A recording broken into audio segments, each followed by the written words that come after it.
amigos, bienvenidos a una nueva entrega de Listening Leaders, el espacio en el que invitamos a personas que son inspiradoras y que nos van a enseñar buena parte de lo que han vivido y de los retos que tienen por delante. Este es un espacio que está sponsorizado por la clase business de Air Europa. Espero que lo disfrutes, abróchate los cinturones, que despegamos. Llenamos de contenidos tu vuelo y tú decides disfrutarlos o soñarlos en asientos cama. Te damos acceso directo al pasillo y tú decides máxima privacidad y confort. Llevamos más alto nuestra clase business y tú decides volar con nosotros. O no. Pero un consejo. Decide llegar tan lejos como quieras en la nueva clase business. Air Europa. Tú decides.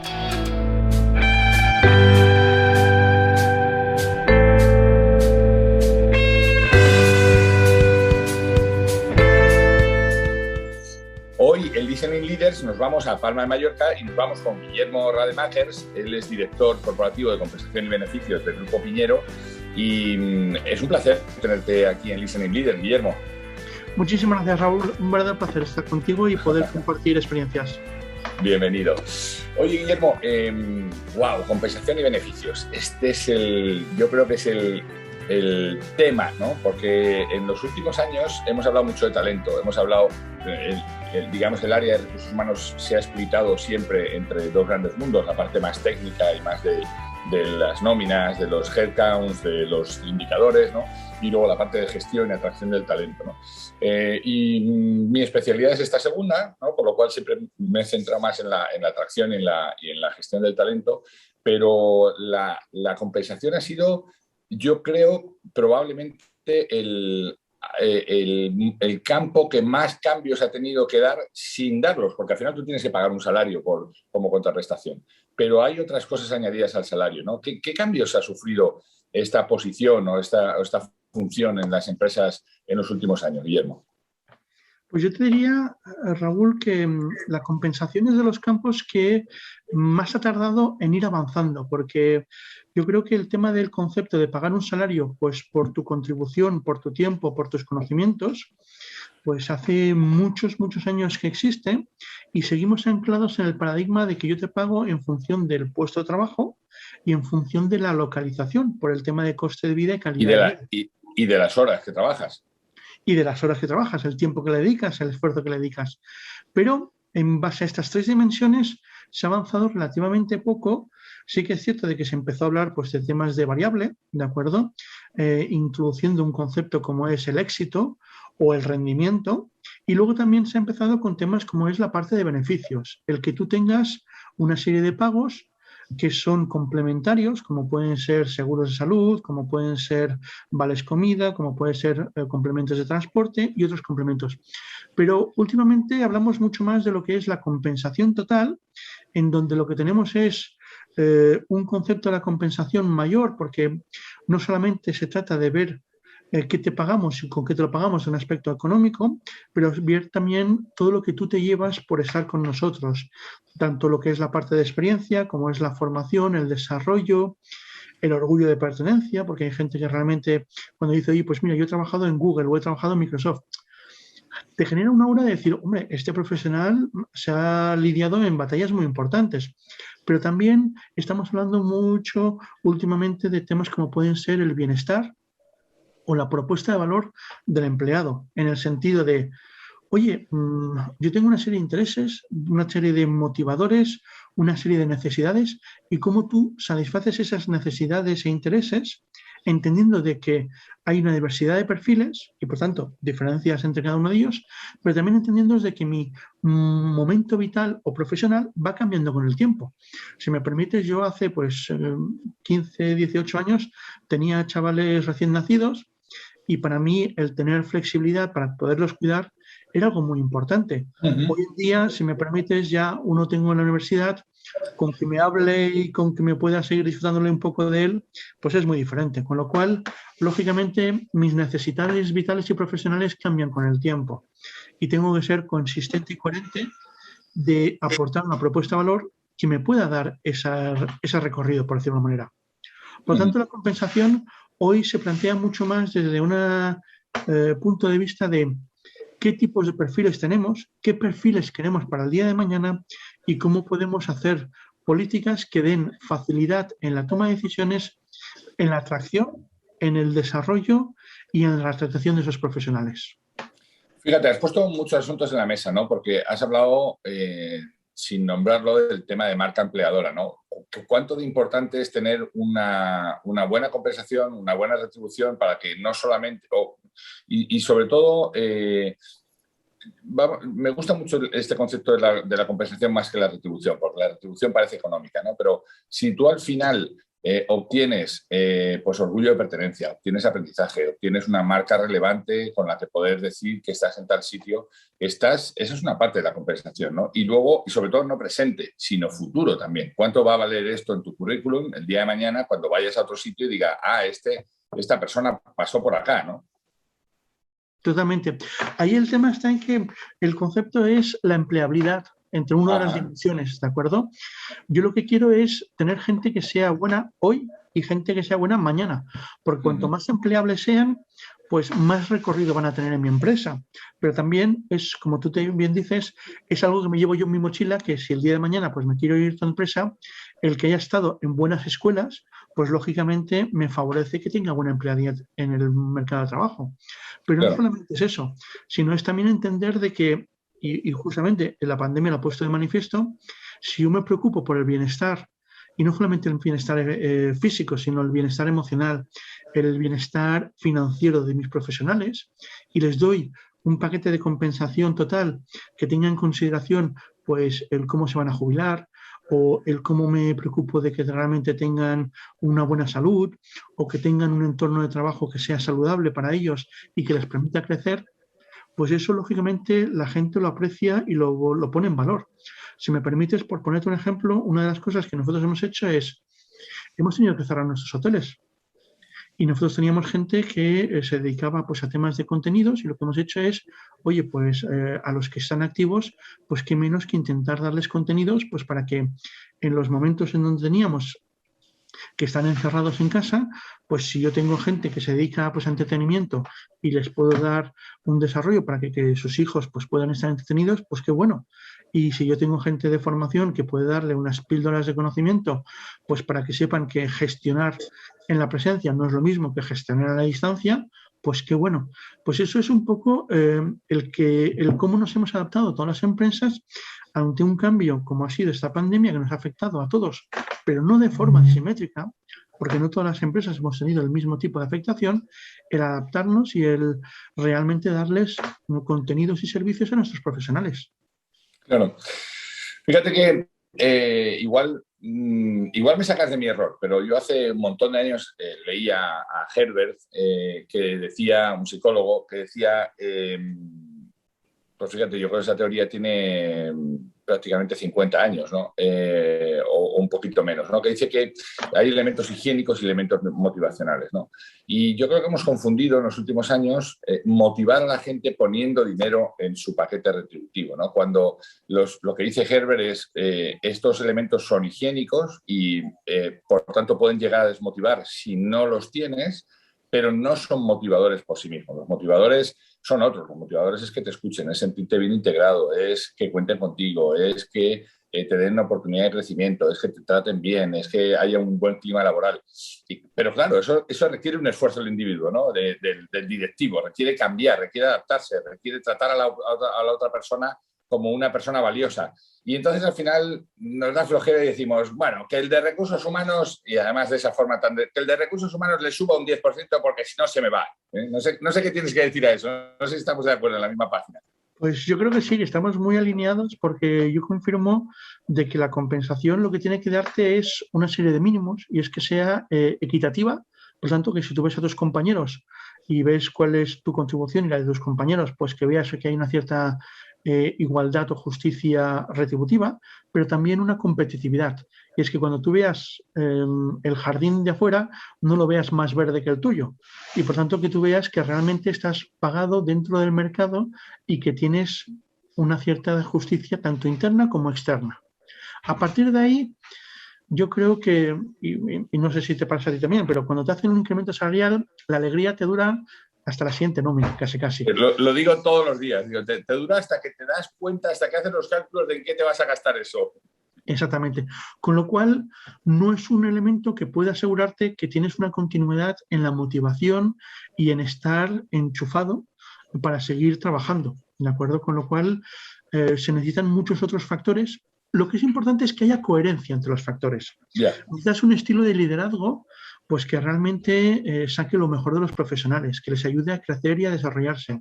Necesitas un ámbito de talento que te marque retos y que te permita pues que realmente que tú percibas que tienes una contribución positiva para el propósito de la empresa, que estás alineado y que aportas y que te permiten seguir creciendo y desarrollándote. Y también importante, desaprender para aprender nuevas cosas. Porque lo que tenemos es un mundo que es muy volátil y que nos plantea retos muy diferentes y con un ritmo de cambio cada vez más acelerado, y lo que necesitamos es ser capaces de desaprender aquellas cosas que eran importantes en el pasado y que nos dieron buen éxito para entender cuáles son las que nos van a dar el éxito del futuro. Y eso significa desaprender y aprender. Y esto, lógicamente, tiene que estar perfectamente integrado entre la parte de compensación, la parte de organización, la parte de comunicación interna y la parte de talento. Muy fácil de decir, muy complicado de hacer. Desaprender lo pueden hacer fácilmente los niños, porque no tienen nada que quitarse, pero cuando un directivo ha llegado a un determinado nivel haciendo las cosas de una determinada manera, y ahí entra nuestro trabajo también, ¿no? Nuestro trabajo es ayudarle a desaprender esto que tú dices, ¿no? A desanclar todas estas viejas formas de hacer que te han traído hasta aquí, probablemente felicidades, enhorabuena, pero no te van a servir en el futuro, ¿no? Y wow, ese es un trabajo muy complejo, porque primero requiere que el directivo tome conciencia, ¿no? Y que no siga anclado en, no, pues hay que subirle o hay que darle, sino, oye, ¿qué cosas tengo yo que cambiar, ¿no? Desde mi lado. Pero no quería dejar de preguntarte, porque fue una pregunta que me hizo un directivo esta semana. Me decía, oye, ¿qué opinas de que la gente que tiene el mismo puesto tiene que cobrar exactamente igual? Yo tengo mi opinión, pero me gustaría escuchar la tuya para no, o sea, dices, oye, yo soy, me lo invento, yo soy camarista de segundo nivel. No sé si es una posición que existe aquí en el Caribe, camarista de segundo nivel. Y entonces el puesto estipulado es tanto salario y yo, independientemente de si lo haga bien, lo haga mal, lo haga medio pensionista, tengo que tener ese mismo salario igual que el de al lado. ¿Eso no es un desmotivador? Sí. Yo creo que sí, yo creo que, como bien has dicho, es un desmotivador porque no cumple los principios de equidad y de competitividad. Y si me permites, cojamos un ejemplo. Imagínate un tenista de estos que llaman de nueva generación, ¿de acuerdo? Y lo dices, oye, mira, me voy a comparar con Nadal, yo quiero cobrar lo mismo que Nadal, pero ¿tú aportas lo mismo que Nadal? Pues yo creo que tal vez no, porque tú estás en el número 102 del ATP y Nadal está en el top 10. ¿De acuerdo? Con lo cual, aquí lo que hemos de entender es que hay un proceso de ajuste persona-puesto. ¿De acuerdo? Que es un proceso en donde tú lo que haces es que aprendes la cultura de la empresa, aprendes los procesos, las maneras de hacer de la empresa y realmente desempeñas de forma exitosa ese puesto de trabajo. Este proceso, que es, si me permites, un desarrollo profesional, va acompañado con un desarrollo retributivo. Y luego lo que tenemos es el extra que tú puedes aportar por esos proyectos exitosos, por esos grandes resultados que has conseguido o por esa visión que tú tienes de hacer las cosas de una forma más innovadora y que permite generar más valor. Esas son las dos dimensiones que yo creo que hemos de tener en cuenta para retribuir, de tal forma que tú tengas un rango retributivo en función de esa integración en el puesto, pero también un rango por esa aportación de mayor valor. Claro, pero déjame que me agarre a esta percha que me acabas de poner de Nadal, que me parece buenísima, porque hoy es el número, no sé si 1 o 2 en este momento, ¿no? Vale, 2 del mundo o 1 del mundo, ¿no? Y de repente, imagínate que dentro de 2 años, pues por las circunstancias de la vida, cae al número 10, ¿no? Y entonces tienes al tenista número 10, que lleva 6 años en el circuito, que dice, oiga, yo también quiero cobrar, porque mire, estoy en el puesto número 10, ¿no? Como este señor. Claro, pero hay una historia detrás, hay algo, y eso pasa en las compañías, ¿no?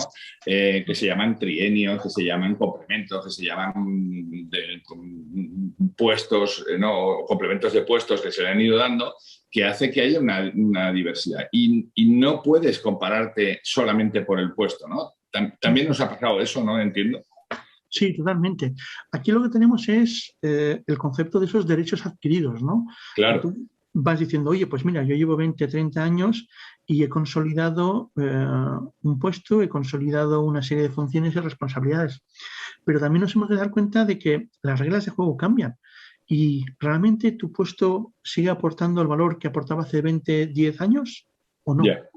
Porque las organizaciones van cambiando y si me permites, utilizando un poco estos símiles, podríamos decir, ¿Nadal tiene el mismo entrenador hoy que hace 10 años? Ha tenido que cambiar de entrenador. Y ha tenido que cambiar de entrenador porque ha decidido de que para seguir creciendo y desarrollándose profesionalmente, pues tenía que cambiar cosas.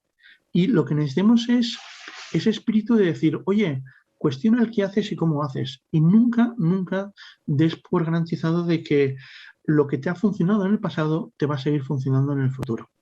Entonces, yo sí que creo que hay que tener ese respeto de la contribución y cómo tú consolidas ciertos elementos, pero nunca hay que perder ese elemento de motivación de decir, oye, lo que me funcionaba en el pasado tal vez no me va a funcionar en el futuro. Y tengo que ser suficientemente hábil como para cambiar las cosas. Si me permites, yo creo que Nadal es muy buen ejemplo porque Nadal era de esos que agotaba a su contrincante porque era un auténtico frontón. Y eso en tierra batida le funcionaba maravillosamente. Pero luego se iba a Wimbledon o se iba a otro tipo de pistas y la misma fórmula no le funcionaba. No le funcionaba. Entonces tuvo que cambiar y tuvo que mejorar su servicio y tuvo que cambiar su estrategia y Claro. tuvo que ver cómo adaptarse y tuvo que decir, oye, si yo quiero ganar un Grand Slam, ¿qué tengo que hacer? ¿Me basta con simplemente físico y tener más aguante mental que el de enfrente? ¿O tengo que hacer cosas diferentes? Y yo creo que Nadal es un muy buen ejemplo de cómo ha sabido reinventarse para no solamente ser el rey de la tierra batida, sino conseguir ganar en otras superficies. Y luego también el ser conscientes de que con la edad, pues las rodillas se van castigando si tu principal virtud es ser muy explosivo. Y oye, ¿qué cosas podemos poner en la coctelera de habilidades, de competencias, de saber hacer para seguir manteniéndote en ese top 10, pero haciendo las cosas algo diferente? Wow, pero fíjate qué interesante, porque el mundo del deporte es un mundo que nos da mucha luz porque todo el mundo nos vemos un poco siquiera reflejados, ¿no? Y quien más y menos ha hecho deporte puede intentar entender, ¿no? Y ni siquiera nunca vamos a llegar a entender lo que piensa un deportista profesional si no lo ha sido. Pero yo que he hecho también deporte, pasa una cosa y además en una vida de un deportista como es tan corta, uno puede ver desde el principio, desde el origen hasta el final, ¿no? Y cuándo se acaba la vida de un deportista, ¿no? Y eso en la vida laboral, pues no siempre lo puedes ver. Pero en ese símil, por ejemplo, los deportistas en los últimos años rebajan sus ingresos, rebajan sus fichas, rebajan sus cantidades. Tienen que irse a jugar a equipos peores si quieren continuar jugando, ¿no? Y eso un directivo o una persona no está dispuesto a hacerlo. Al contrario, lo que aspira es, cuando llegue al final, tener la mayor retribución. Y entonces, cuando estás en los últimos años de tu carrera, que es cuando ya las rodillas te empiezan a fallar, bajas los brazos y dices, bueno, total, como yo sigo cobrando aquí, como en Roland Garros hace 10 años, ostras, no tiene que adaptarse eso, o el mercado no va a tener que ajustar eso en algún momento, porque si no la alternativa pasa, como ha pasado en España muchísimos años, ¿no? Las prejubilaciones. Este señor que le empiezan a doler las rodillas y que sé que no va a ir a mejor, sino que le van a doler las rodillas en los próximos años, prefiero quitármelo y meter chavales de 20 años. Y eso es un drama también, porque se pierde mucho talento de gente con 50 años, ¿no? Claramente. Pero ahí el tema es entender qué estás aportando y dónde tienes más valor, ¿de acuerdo? Y yo creo que es muy loable pues cuando vemos pues jugadores que pasan a ser entrenadores y son grandísimos entrenadores. Ajá. Pero también hemos de recordar de que el mejor vendedor no siempre va a ser el mejor jefe de ventas. Jefe de ventas, totalmente. ¿Por qué? Porque tiene que aprender y desaprender cosas, porque lo que le hacía ser un gran vendedor con su cierre de ventas, con su puerta fría, con su capacidad de negociación, ya no es lo que le necesita en dinamizar un equipo de ventas, claro, en conseguir los objetivos. Entonces, yo creo que eso perdona, déjame que te acompañe con esto porque me parece súper valioso y lo vemos todas las veces en las formaciones, ¿no? La operación, su función es hacer. La función de los mandos medios es hacer que otros hagan, tocan hacer, ¿no? Y un poco lo que estabas tú diciendo. Y no son exactamente las mismas competencias las que necesitas, ¿no? Exactamente. Yo creo que lo que es importante es que los directivos pueden aportar mucho valor, pero tienen que seguir sabiendo en dónde tienen recorrido, ¿de acuerdo? Porque llegan momentos en donde, si me permites, en cierta manera han gastado la gasolina para ciertas cosas, pero les sigue quedando recorrido por conocimientos, por experiencia, por ciclo vital incluso, de saber, digamos, distanciarse de las situaciones o saber relativizar las situaciones que a veces antes tal vez lo que buscaban es vivirlas mucho más en primera persona y sentirlas más suyas, ¿de acuerdo? Y yo creo que lo que pasa con algunos profesionales es que siguen pensando de que lo que les funcionaba en el pasado les va a seguir funcionando en el futuro, ¿de acuerdo? Y no son conscientes de que esto es una maratón en donde lo que tú necesitas es entender cada momento qué es lo que necesitas y que saber que vas a encontrarte con el muro en los 30 o en el 31 o en el 32, pero ese muro va a estar ahí y tienes que saber cómo con tu resiliencia, con tus habilidades vas a conseguir ese muro y vas a adaptarte al ritmo y vas a seguir dando, pero desde otra perspectiva. Y yo creo que es ese cambio de perspectiva lo que muchos profesionales es como si fuese una pared, ¿no? Ellos dicen, va, ya tengo 40, 50, 60. No, yo quiero seguir dando lo mismo. Y no es dar lo mismo, es dar de una forma diferente. Fíjate que si tuviéramos un mercado generalizado, ¿no? Un mercado retributivo, un mercado laboral mucho más flexible, la campana podría cambiar sustancialmente, ¿no? Porque de repente tú estarías en un momento profesional, 40 a los 50, ¿no? En tu cresta de la ola, en tu máximo esplendor, con tus rodillas fuertes, con tus músculos fuertes, ¿no? Y sabes que lo que viene es siempre, digamos, por todo, ¿no? Por actividad, por empuje, por ganas, pues no va a ir a mejor porque has llegado al momento más alto, ¿no? Y todo el mundo nos conocemos. Claro, si tú en ese momento dices, oye, espera, es que lo que viene es empezar a ingresar menos porque ya no voy a estar en el puesto número 1 de la ATP, oye, déjame ver cuánto tiempo puedo aguantar ahí. Y eso implica formarme yo, pero no esperar a que la empresa me forme, sino formarme yo, mejorar mi saque yo, mejorar mi revés, ¿no? Y cómo puedo mantenerme ahí muchos años más, ¿no? Y sin embargo, cuando tú has llegado a esa cima, dices, bueno, ahora ya he llegado, ¿no? Ahora en el mundo laboral, y yo lo he visto muchos casos de esos, ahora ya he llegado, yo ya he llegado a esta posición, ahora a vivir, que este ha sido mi final, ¿no? Y ahí empieza el principio del fin, ¿no? Porque empiezas a no prepararte, empiezas a descuidarte, empiezas a que no te importe nada, empiezas a no querer cambiar. Y entonces empiezas a ser un bulto sospechoso en las empresas, ¿no? No digo que sea generalizado, ¿no? Y no tiene que ver con la edad. Conozco viejos de 20 años y jóvenes de 80, ¿no? Para mí, si me permites, es como cuando conduces. Pasas de ser inconscientemente competente a inconscientemente incompetente, porque das por sentado de que te mereces y tienes unas expectativas de seguir creciendo de forma inaudita, cuando el mercado laboral lo que te está pidiendo es, oye, que es que se ha cambiado, que ahora hay un Madrid central, que no puedes pasar por ahí. ¿Cómo que no puedes? ¿No? Son las nuevas reglas del juego, hay que aceptarlo. Pues bueno, pues ¿cómo nos movemos en este nuevo mercado y cómo conseguimos mantenernos pues realmente que aportamos valor? Y yo creo que ese es el tema, el olvidarte que aquellas cosas que te habían hecho muy bueno, pues tienes que seguir entrenándolas y tienes que desaprenderlas y aprenderlas para seguir aportando valor. Y es ese momento en donde, como tú muy bien has dicho, puede ser un tema de simplemente inconsciencia, de que las asumes que se va a seguir funcionando y no siempre sigue funcionando. Oye, en temas de compensación y retribución, me parece apasionante, ¿eh? Estoy seguro que va a ser uno de los podcasts más escuchados porque este es un mundo muy desconocido por parte de los directivos, ¿no? O sea, aparte que, quiero hacerte una...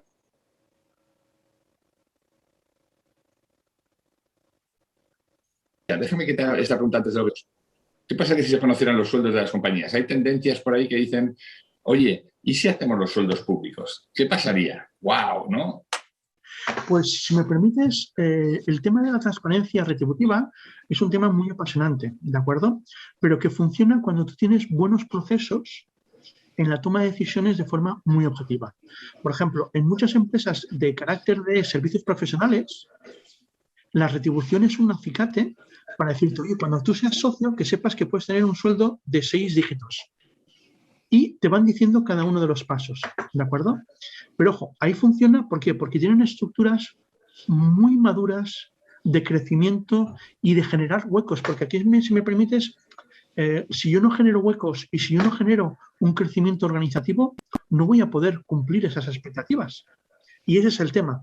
Que tú Bueno, tienes pero es que esos modelos no solamente son transparentes, sino son muy rígidos en sus normas, ¿no? O sea, si tú estás en esta facturación y en esta facturación vas a conseguir esto, este es tu tope. Ahora, si tú no estás en esta facturación, just do it, macho. O sea, ya, ¿no? O sea, o lo haces o hasta aquí has llegado, ¿no? Exactamente. El tema está en cuando queremos recompensar el esfuerzo o queremos recompensar la confianza, que son elementos tal vez más subjetivos. Ahí es donde necesitas un poquito más de mano izquierda para poder meter mano al sistema y cambiar a cosas que sean no tan objetivas, ¿de acuerdo? Y ahí es donde tú pues dices, oye, mira, este profesional este año ha tenido mala suerte, pero es que le ha echado muchas horas, lo ha hecho muy bien. Ha sido más elementos exógenos o de fuera del mercado que están fuera de su control y no quiero penalizarle. Entonces, claro, ahí es difícil que tú des transparencia. ¿Por qué? Porque el de al lado te va a decir, oye, que yo también me lo merezco. Y tú lo analizas y dices, es que tu desempeño no ha sido lo mismo, tu esfuerzo no ha sido lo mismo, tu motivación no ha sido. Y esa conversación es una conversación muy madura y muy difícil que no siempre se quiere tener.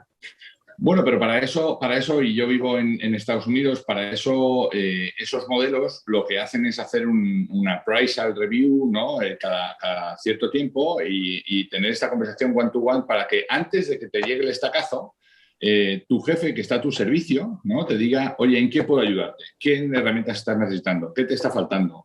¿Hacia dónde podemos tirar? ¿Qué cosas podrías hacer distintas? ¿En qué sectores te puedes meter, ¿no? Porque amigo, a este ritmo no vas a llegar. Y eso significa que vas a estar fuera de la campana de Gauss, por tanto, estarás fuera de la compañía. Lo sentiré mucho, pero... Y claro, ya ahí no estás siendo injusto. Al contrario, estás poniéndote a favor y diciéndole, este es el camino, ¿no? Totalmente. Y esas condiciones las podemos solventar a priori en lugar de a posteriori. Totalmente. Lo que pasa es que ahí hemos de diferenciar lo que es la vertiente variable del pago por éxito o rendimiento de lo que es el ajuste persona puesto y lo que yo estoy pagando en el fijo. Y el tema está en que la compensación es muy rica y nosotros tenemos muchos conceptos retributivos, con lo cual hemos de ver cómo podemos modular el decir, oye, mira, la parte de resultados la estás consiguiendo, pero el ajuste persona puesto, el cómo tú vives los valores de la compañía, el cómo tú estás desarrollándote para dominar más la cultura y los puestos, pues no siempre va del todo 100% ajustada. Y el tema está en que son, si me permites, matrices de 2 dimensiones como mínimo, que es el ajuste persona-puesto con la obtención de resultados extraordinarios, que es lo que me rige el variable. Y eso significa que no solo me vale una conversación, sino que tenemos que tener diferentes conversaciones con diferentes dimensiones, una por el tema de objetivos resultados y otra por la parte de integración cultural, del ajuste persona puesto, del desempeño y de compromiso, que es una conversación diferente. Claro, claro.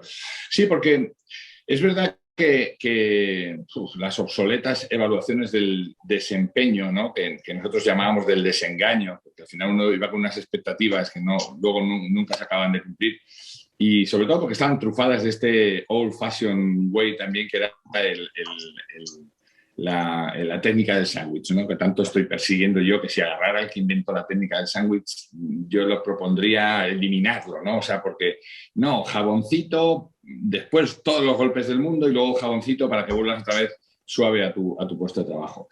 Esta evaluación del desempeño no es suficiente. Primero porque es extemporánea, se hace cuando ya han pasado las cosas, ¿no? Entonces, lo que tú nos estás proponiendo es, primero, hay que tener una conversación efectivamente sobre los resultados, sobre esto que implica esta retribución variable, pero luego otra sobre cómo vas guiándote dentro de los parámetros de la empresa, ¿no? De los valores, de tu forma de actuar, de cómo la gente te percibe, de cómo estás desarrollando tu propio equipo, ¿no? Y yo creo que esa es una conversación distinta. Ayer me preguntaba un directivo por la mañana y me decía, oye, ¿cómo puedo hacer eso? Digo, pues, hermano, dejándote tiempo en la agenda. Porque no hay otra... O sea, un directivo tiene que tener tiempo. Parte del sueldo que le pagamos es para esto. No, pero es que yo me la paso haciendo. Bueno, pues es que un directivo no puede ser un doer, porque para eso está la operación. Lo que tiene que hacer es dejar de hacer y hacer que otros hagan, ¿no? Exactamente. Y ese es el gran elemento que diferencia de los líderes de los que son más jefes, por decir de alguna manera. Exacto. El líder es aquel que consigue motivar a la gente, consigue movilizar a la gente y consigue resultados a través de terceros.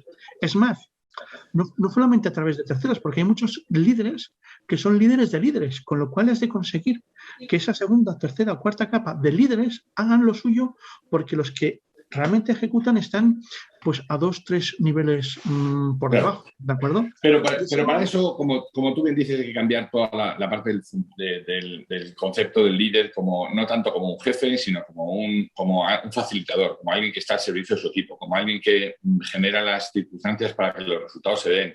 Y yo siempre les digo, fíjate que yo tengo reuniones con muchísimos equipos directivos, me meto, me imbrico dentro de ellos, soy uno más. Y lo que les digo es, señores, si ustedes brillan es porque ahí fuera la gente está batiéndose el cobre cada día para que ustedes queden bien. Por tanto, ya pueden estar a su servicio y no al revés, ¿no? Y es algo que me ha funcionado muy bien, porque seguimos con el viejo pensamiento de cuando seas padre comerás huevos, ¿no? Cuando llegue a la posición, entonces ya sí que voy a vivir bien. No, hermano, aquí ha empezado lo peor, ¿no? Exactamente, exactamente.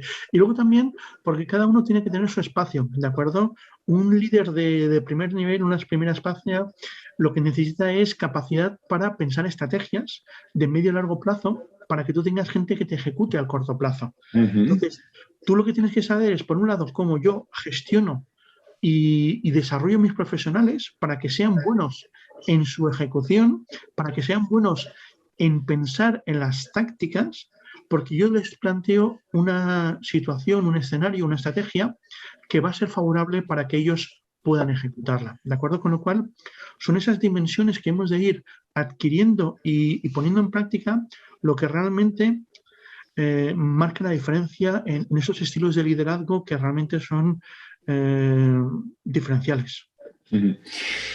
Guillermo Rademacher, director corporativo de compensación y beneficio del Grupo Piñero. Me tiraría contigo hablando no una, sino 2 y 3 horas, pero el espacio no nos lo permite. Ha sido muy inspirador. Gracias por compartir todos estos pensamientos.